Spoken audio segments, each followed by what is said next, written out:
Vous m'avez privé d'une famille unie. Aujourd'hui, papa, toi et ta maîtresse, vous m'empêchez de pouvoir fonder la mienne avec l'homme que j'aime. Beaucoup de vérités ont été dites dans cet épisode. Il y a aussi eu pas mal de messages symboliques, les gars. C'est ce qu'on va voir dans cette vidéo.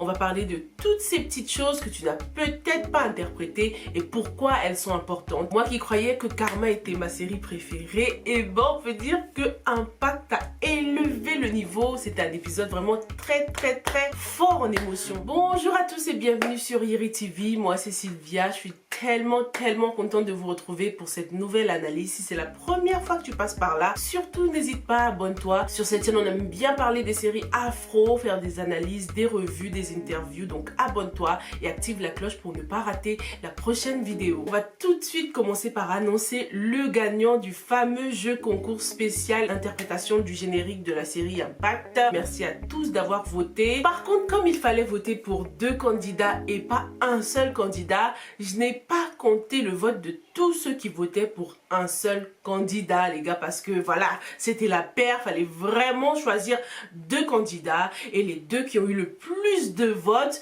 sont le candidat numéro 1, donc Zoudati, et le candidat numéro 7, Blue Dominic. Félicitations et bravo à ces 2 finalistes-là. Et du coup, c'était à Maya Abdou et Amsfeno, les chanteurs du générique de la série, de choisir le grand gagnant. Ils ont écouté les 2 interprétations, ils les ont kiffées, mais il fallait en choisir qu'une seule. Et les 2 ont voté à l'unanimité, hein, ça tombe bien, et ils ont choisi l'interprétation de Zoudati. Donc bravo Zoudati, t'es la grande gagnante de ce jeu concours. N'hésite pas à me contacter par mail surtout, hein, pour la suite. Du coup, tu remportes une visite dans les studios de Negurap Music. Et petite surprise, parce que j'avais une surprise pour le gagnant de ce jeu concours, tu remportes aussi 100 €, donc à peu près 65 000 francs CFA. Donc félicitations à toi, bravo. Je t'attends dans mes inbox pour la suite, ok? Plus que 5 jours, les gars, avant la décision finale du juge, et on sent bien que tout le monde commence à perdre espoir. On sent bien comme si c'était la fin. Même cet épisode avait un petit goût de fin de saison, hein. Il y a eu tellement d'émotions, tellement de rebondissements que je m'attendais à voir un petit message à la fin en mode fin de saison. On remarque aussi cette perte d'espoir au niveau... Oh là là, mais cette caméra, trop de lumière. Voilà, comme ça c'est bien. Voilà. Don't move anymore. You better stay. Non. Oh, purée. Ok. Je pense que là, c'est bon. Pour le moral. Allez.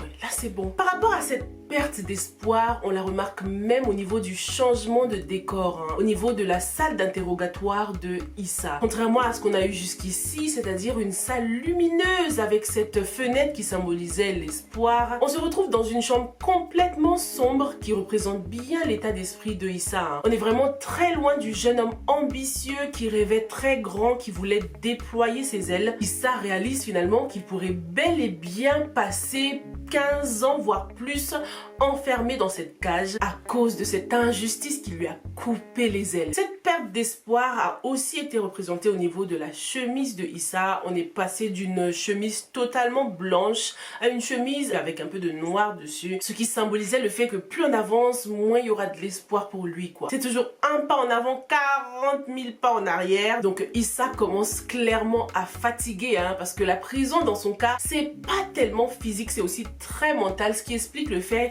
qu'il tienne ce journal, qu'il l'aide un peu à s'évader, quoi. Je trouve cette mise en scène tellement bien faite. C'est ouf comment ils arrivent à dynamiser ce personnage qui reste 90% dans le même endroit. Issa, lorsqu'on le voit, c'est toujours soit dans sa cellule, soit dans cette salle d'interrogatoire. Et pourtant, même s'il est dans les mêmes endroits, on sent bien l'évolution des choses grâce à la lumière, à la luminosité. Issa est un homme très croyant. On l'a remarqué dans sa façon de s'exprimer, dans sa façon de toujours garder espoir jusqu'ici. Donc le fait qu'il ne veuille plus accepter de visite indique clairement qu'il commence petit à petit à accepter son destin, quoi. Mais pourquoi abandonner sans se battre jusqu'au bout du bout? Rien n'est encore perdu, hein. Il reste 5 jours et tout peut basculer en 5 jours. Surtout que Issa a beaucoup de raisons de garder espoir, hein. En commençant par Angèle. Peut-être que Angèle va réussir à identifier le mec de Mike là avant qu'il ne voyage au Maroc. Sûrement que Aminata mettra enfin la main sur le dossier Etienne Diatta. Puisque Prince est prêt à tout pour elle, c'est sûr qu'il l'aidera à le trouver, ce dossier, hein. D'ailleurs, concernant l'hypothèse selon laquelle la petite sœur d'Aminata pourrait être sa fille, c'est bon, j'abandonne, ok? Vous m'avez convaincu. C'est vrai que Prince a déjà une fille avec Adia qui s'appelle Zara, mais le fait qu'on ne la voit pas m'a perturbé un peu, mais c'est sûrement fait exprès pour que le téléspectateur considère Prince comme un potentiel candidat pour Aminata, parce que mentalement ça facilite les choses, parce que du coup on aura peut-être tendance à oublier qu'il a une fille même. Mais en tout cas je laisse tomber, parce qu'au niveau de l'âge c'est sûrement pas possible, mais elle a quand même grave des airs de Prince aussi, hein, et on ne la voit pas très souvent à la maison, donc c'est louche tout ça, mais bon, c'est bon, je laisse tomber. Je laisse tomber cette hypothèse parce que ça nous a grave mélangé là. Parlons aussi de Bamba. Bamba a enfin dit à Moussa que Fallou était le neveu de la commissaire. Non mais Bamba, franchement, moi qui pensais qu'il allait être le joker de Issa là, que tout était joué, bam, il vient, il commence à bugger, à faire des regards comme ça. Et du coup, ses aveux ne sont pas recevables. Mais j'ai envie de dire, pendant ces 5 jours qui restent là, faites-lui des tests mentaux, comme ça on verra si ça va là-dedans. Parce que lui aussi il est venu tout mélanger. Non, c'est pas Issa, c'est un étudiant, je sais pas quoi. Il essayait sûrement de protéger son cousin Fallou. Mais Bamba, c'est pas toi qui nous parlais de la NTP, nouveau type de policier. Ah non, moi si quelqu'un essaie de me corrompre, je le coffre direct. La réalité est tout autre, hein. C'est triste, hein, comment on ressort de l'école très ambitieux et puis la réalité nous coupe nos ailes. Bamba avait un comportement trop chelou dans cette salle de tribunal là. On dirait qu'il était en train de chercher ou bien de fuir un regard. Il ne sait clairement pas mentir, hein. En général, d'après le réflexe humain, lorsqu'on a honte, lorsqu'on sait qu'on est en train de mentir, on a tendance à regarder vers le bas en mode je sais pas trop. Même les enfants ont tendance à faire ça. C'est pas courant de regarder sur le côté comme ça, surtout au niveau de la famille Gradel, comme s'il avait un complice dans la salle, quoi. Au début, on a tous soupçonné Paul Gradel, bien sûr, hein, parce que lui aussi avait un comportement chelou. Lorsque Bamba a dit que ce n'était pas Issa le tireur, Paul Gradel a hoché la tête. C'était très subtil, mais il a hoché la tête en mode c'est bien mon petit, t'as fait ce qu'on t'avait demandé de faire, tu vois. Mais maintenant qu'on se rend compte qu'il n'était au courant de rien, on se dit que tout ça là c'était pour nous mélanger en fait. C'est la production qui nous tend des pièges. Parce que même la caméra allait vers lui en mode regardez-le, oui c'est lui, alors que pas du tout.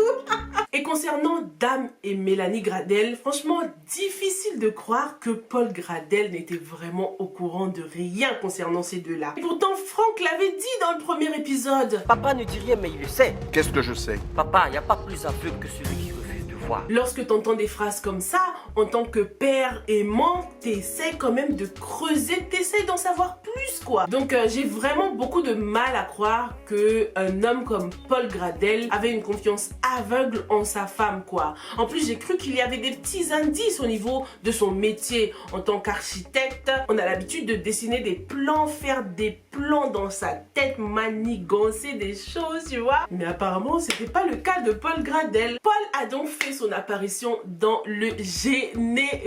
Mais quelle apparition! T'as vu le charisme? Il s'est glissé discrètement dans le générique. Il a cru qu'on n'allait pas le remarquer. En tout cas, ils ont bien fait ça parce que ça correspond à la personnalité discrète du personnage, tu vois. Parlons un peu de cette position en hauteur comme ça. Dès que j'ai vu ça, je me suis dit ah lui non, lui c'est le real OG.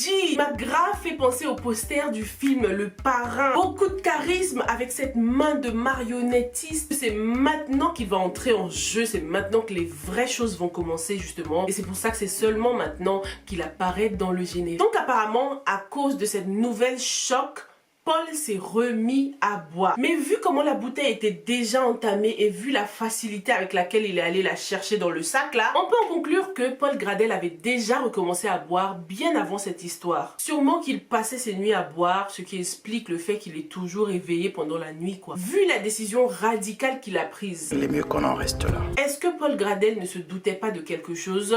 C'est un homme discret qui aime la discrétion, donc sûrement que c'est le fait que la nouvelle est éclatée en plein jour comme ça, ce qui est quand même assez humiliant. Sûrement que c'est ça qui l'a mis vraiment en run quoi. Pourquoi est-ce que Paul Gradel a sombré dans l'alcool à la base? Est-ce que c'était pour noyer un chagrin ou bien pour canaliser sa colère? Non mais franchement, est-ce que cette histoire d'adultère n'était pas juste la cerise sur le gâteau, une accumulation de choses? Il en veut à Mélanie pour plusieurs raisons, parce que c'était vachement radical hein, de demander le divorce après tant d'années. Est-ce que cette procédure de divorce va ruiner Mélanie Gradel du coup? Est-ce que Paul Gradel va dilapider sa thune?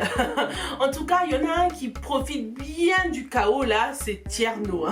Ça, c'est des trucs que toi tu gères. J'ai autre chose à faire ce soir. Il connaît très bien Mike. Il savait très bien que Mike n'allait jamais accepter de représenter Mélanie Gradel. Certains disent que Tierno travaille peut-être pour Paul Gradel. Je penchais aussi vers cette théorie-là avant ce dernier épisode. Hein, mais maintenant qu'on dirait que Paul Gradel ne savait rien, qu'il vivait dans un autre monde là, je sais plus trop quoi croire. Tierno fait sûrement ça tout seul. Hein. De toute façon, il gère Mélanie Gradel. Il gère tout son agenda. Personne ne voit Mélanie Gradel sans passer par lui, et Mélanie aussi lui fait une confiance aveugle. Donc franchement, ça sent bon la trahison. Toujours en ce qui concerne Paul Gradel, on remarque dans le générique qu'on l'a placé juste avant Dame, comme pour souligner cette rivalité, cette dualité et la ressemblance entre les deux hommes, hein, ces deux pères qui ont un fils en commun. On remarque aussi que Paul est un homme dangereux d'après les menaces qu'il fait au tribunal. Couchez avec ma femme!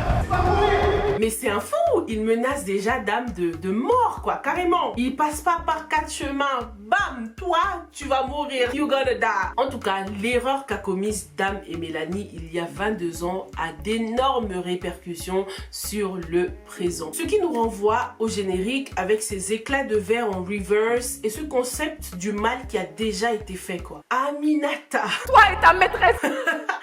Aminata a lâché la bombe et Aminata elle a le sang chaud. C'est très fort le fait que Dame dise toutes ces vérités dans cette salle, dans le tribunal. Dame va même jusqu'à dire qu'aucune autre femme n'est plus importante que ces deux-là, Aminata et sa maman. Je trouve ça quand même unfair. Hein. Il a quand même une autre femme et une fille. Hein, si la petite là, elle est bien la sœur d'Aminata. En tout cas, beaucoup de peine durant cette scène. D'après la position de Dame, on comprend que cette histoire l'a complètement cassée. Et du côté de la mère d'Aminata, elle pleurait comme si elle venait d'apprendre la nouvelle quoi. Preuve qu'elle ne s'est jamais remise de cette trahison. C'est la preuve aussi que cette histoire l'a complètement bousillée malgré toutes les années qui se sont écoulées. Et on le remarque à sa façon de parler, hein, parce que lorsqu'elle confirme les dires d'Aminata en public, elle parle au présent. Mon ex-mari ici présent couche avec ta femme. Alors qu'il n'y a plus rien aujourd'hui entre Mélanie et Dame. Et puis on en parle de Mélanie qui essaie de gifler Aminata. Et doucement. Mélanie Gradel, je l'aime bien, parfois elle me fait de la peine, mais là, non quoi. La mère d'Aminata, elle lui a mis un coup de pression direct. Quelle mère exemplaire, hein. Elle est toujours du côté de sa fille, elle la soutient jusqu'au bout en public, mais une fois en privé, elle lui a dit bon, quand même, t'as un peu exagéré là. Tu n'aurais jamais dû faire ça, Aminata. Quelle mère quoi. Elle reste du côté d'Aminata, mais jusqu'au bout. Et pourtant, ce n'est pas le cas de Dame du papa. Parce que durant cette scène, on remarque que Dame s'adressait à ses femmes de l'autre côté de la salle. Hein. On a déjà parlé de la symbolique qu'il y a dans cette salle de tribunal, avec ces deux parties qui symbolisent la balance de la justice. À aucun moment, Dame n'a traversé la salle pour venir rejoindre Aminata et la mère d'Aminata. Il est resté du côté des Gradel, quoi. Preuve qu'il a clairement choisi son camp et qu'il soutiendra Mélanie Gradel no matter what. Mélanie, ne t'inquiète pas, je suis là. Dame et Mélanie se sont recueillis donc sur la tombe de Franck. C'était assez symbolique aussi parce que pour la première fois, la famille était au complet, le père, la mère et le fils. Si notre hypothèse se confirme, si Maître Mbeng est bien le père de Franck. Est-ce que c'était pas la bonne occasion là pour Mélanie Gradel de dire toute la vérité à Maître Mbeng, lui dire que Franck était son fils? Elle semble vouloir tellement le protéger qu'elle n'arrête pas de mentir, mais ça aggrave les choses en fait. Et est-ce que Dame restera aussi fidèle à Mélanie Gradel lorsqu'elle lui dira la vérité ou lorsqu'il la saura d'une manière ou d'une autre? Donc on sait que Franck connaissait la vérité concernant son père, mais est-ce qu'il savait réellement que c'était Maître Mbeng son père ou pas? Parce que c'est une chose de savoir que la personne que tu crois être ton père n'est pas ton père biologique, et ça en est une autre de savoir qui est le véritable père biologique. C'est sûrement pas dans son acte de naissance, c'est nulle part. Comment est-ce que Franck a pu le savoir? Est-ce que ça s'est passé comme Aminata? Est-ce qu'il a aussi surpris une conversation? On sait que Dame et Mélanie passent beaucoup de temps ensemble et les murs ont des oreilles. Est-ce que tu penses que Franck a dû surprendre une conversation ou pas? En tout cas, une chose est sûre, c'est que Franck le détestait, Maître Mbeng. Maître Mbeng qui arrive, mieux pourrir l'ambiance. Donc c'est peut-être pour ça que Mélanie n'a pas osé lui dire la vérité. Une très belle symbolique aussi au niveau des couleurs lorsqu'ils étaient assis sur la tombe de Franck. On remarque qu'il y avait majoritairement du blanc et du noir qui sont quand même symboles dans ce cas-là de la justice et de l'injustice. L'injustice par rapport à la mort de Franck et puis la justice qu'incarne Dame Mbeng. Le noir et blanc qui est aussi le symbole de la justice, comme les toges des avocats. Lorsque Dame est restée un moment à regarder la tombe de Franck, j'ai cru qu'il était en train de faire des calculs en mode oui, il est né en telle date, c'est peut-être mon fils. Est-ce que tu penses que Dame a capté ou pas encore? En tout cas, hâte de voir si son comportement changera lorsqu'il apprendra la vérité, si Franck est bien son fils, bien sûr. Dame est tellement fan de Mélanie Gradel que lorsque l'occasion se présente, il n'hésite pas à la choisir au détriment de sa fille, quoi. Qu'est-ce que tu ferais toi à la place de Dame si une telle situation se présentait à toi? Si tu devais défendre ta meilleure amie avec qui tu as partagé énormément de choses, ou bien défendre ta fille, ta chair et ton sang, qui est-ce que tu choisirais? Dis-moi dans les commentaires. Moussa aussi, il est sur une très bonne piste grâce à son collègue. Prions pour qu'il tombe nez à nez avec le policier qui vient souvent visiter sa mère à l'hôpital. Peut-être que ça fera tilt dans sa tête. Voilà ce que j'avais pour toi pour cet épisode qui était super bien. Franchement, j'espère qu'ils sont déjà en train d'écrire 3, 4, 5 saisons là, parce que j'aurais vraiment du mal à ne plus voir ces acteurs à l'écran après la série. Donc franchement, au travail les gars, on écrit. Merci beaucoup d'avoir regardé la vidéo jusqu'ici. J'attends de lire tes commentaires avec impatience et on se retrouve dans la prochaine, ok? Stay safe and stay blessed. Bye.